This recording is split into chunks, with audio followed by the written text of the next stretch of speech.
bit of history to begin with. I was in City of London, we're on a site and we're upgrading the access control system. There were some lift engineers working on the lifts there. These are 1990s Schindler lifts. They haven't got the usual fixtures, they've got some like bespoke ones. I said to the guys, if you're skipping anything, don't throw it in a skip, save it, and I could put the bits and pieces to better use. In other words, I plan to bring them home and give them away.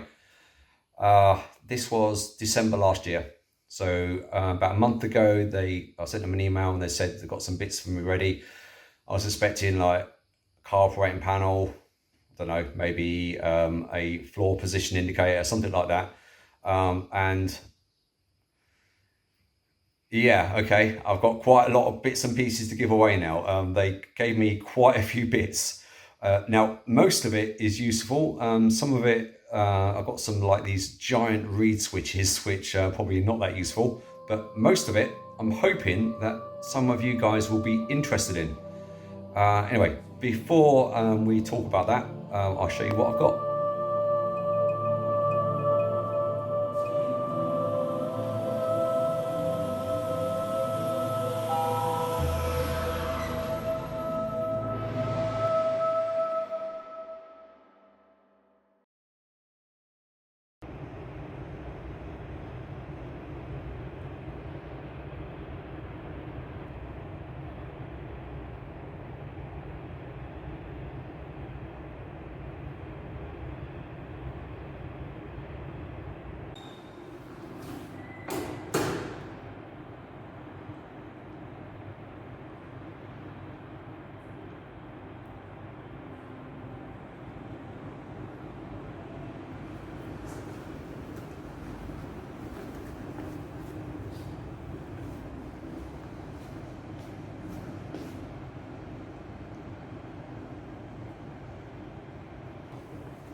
We have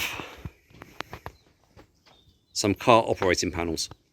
Now, some of the stuff is in the garage. I didn't bring it all up because there's a lot of backwards and forwards involved in that. What you see here is basically a selection of the things that I've got. I'm just going to run through it quick.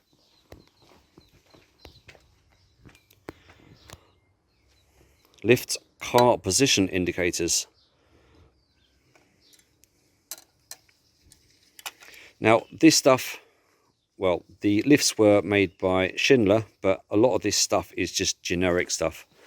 I haven't seen these buttons before, but yeah, I'm not sure if they're Schindler or not, those ones, but they look like just generic buttons from somewhere. These car position indicators, I've actually powered these up just to have a quick look. I've not done an extensive examination of them, but what I worked out is there are some connectors on the back. In actual fact, probably these ones will be a bit easier to see. As you can see, there's a 0 up to 9. There's these mini ones as well. Same sort of system on the back of these. But if you put a voltage on these, it doesn't actually light up the number as it is on the terminal block there. Instead, I think this is a bit like binary. So if you put a negative on the 0, that's like the ground wire, and then these work in like some kind of binary system.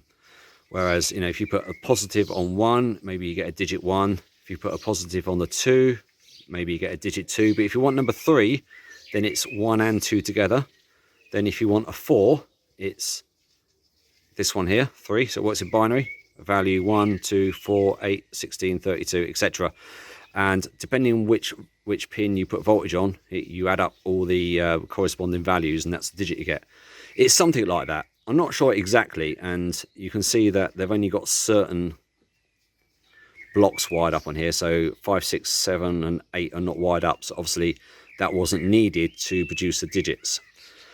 It's just trial and error. I mean, I power one of these up, I put a negative on there, and I put a positive on there, and I got like an 8 come up on the digits on here. Probably going to need some kind of manual on this, but good news is that most of it is work outable, as I call it.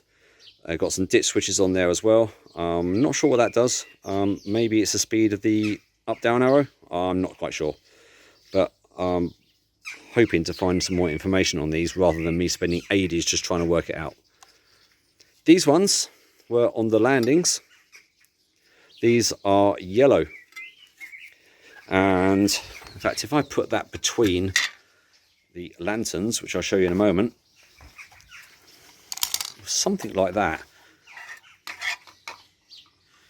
You had the floor position indicator in the middle, then you had a giant down arrow and then an up arrow on that side. So I've got most of the bits and pieces. These ones, see, fit in the other way around on there. These ones are a slightly different size. I'm not sure if I've got these ones, but you know, there are a couple of pieces missing. The holes that go in here, that's obviously for the emergency light. I've got that. I'm not sure if I've got any more though. So that obviously fits behind there. So, car operating panels. The buttons were taken out for some reason on all these ones. They put them in a couple of big boxes for me. I've added all these up, and I've made a spreadsheet that says how many 8s I've got, and actually I have all the buttons to be able to put them all back in their holes and make a complete car operating panel. Now, these buttons behind, it's a couple of micro switches, and in the middle you can see there's a bulb holder, but obviously it's been converted to an LED instead. Actually, some of these actually have the old lamps inside, car overloaded. And that is actually a lamp, so I presume that was the original design, and then I've upgraded them to LEDs. So, self-explanatory, these just fit back in their holes there. And yes, I do have all the nuts. So have a look at the other side. There you go.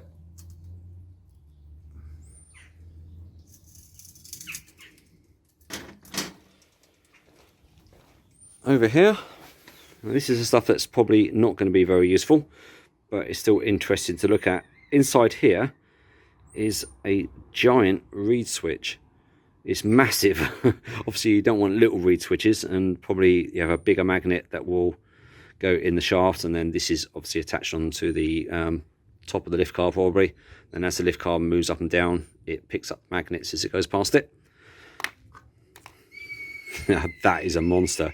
I don't remember seeing this on top of any of the lift cars, but it's obviously an optical device that reads veins that are in the shaft that go through these.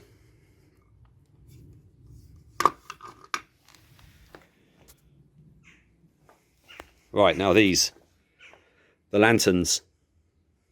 Well, put it this way, I've got loads of lanterns. This is only one of the boxes. I've got a couple of boxes piled high with these. If anyone wants a large quantity of these up and down lanterns, then by all means, they're yours. Actually, I'm going to come back to that in a moment. They're not automatically yours. There's a couple of things I wanted to say about this. The speaker doesn't give the normal Schindler bongs, and that's because it's just a speaker. Obviously this sound is generated from something in the lift motor room, and that's where these wires travel to. So if you put 12 volts on here, it's just going to make the speaker go pop. It's a speaker, there's no sound generator on this. So there we have it. I have more car operating panels in the garage. Lanterns, I've got absolutely loads of them. What am I going to do with them? Now, that's the whole point of this video, because basically I need some ideas here. And I want to give these to people that can use them, would appreciate them, which is, I think, my main point. I don't just want to give these away and then they sit in someone's garage. So, you know, if a kid wanted one of these, I've got all the buttons, you can put them all in the slots, you can wire them all up. You're going to need a little bit of knowledge, but I mean, if you're just trying to get the light to come on the button there, that's fairly simple. If you wanted to sort of like do a simulation of a lift and get one of these LED panels working so that when you press a button, then, you know, the display counts up or counts down to it to simulate a lift. Well, that's sort of like going back to what I was doing with my project that I did for Isaac and James. That was quite complicated. That took me 6 months to do. That was with an Arduino board. Basically, you've got the buttons providing the Arduino board with the inputs. Then you've got coding, and then you've got the outputs, which then switch the voltage back onto the lamps. But on this, you've obviously got something different, because you're going to need to try and work out, you know, what type of voltage you need to output to these pins here. In other words, if you're making a simple sort of like car operating panel with the buttons just light up, and maybe you can figure out a few digits on those displays over there, then, you know, anyone can use one of these. If you wanted to do some kind of bespoke lift simulator, then it's going to take a little bit of experience for you to be able to do that. But nothing is impossible. But the thing is, at the moment, I'm finding it very hard to find time to do movies, let alone spend 6 months wiring all these up and getting them to work properly. So I need some ideas. First thing is, who do I give these to? Second thing, how much do I charge for them? And I can answer you that right away, because I'm giving these away for free.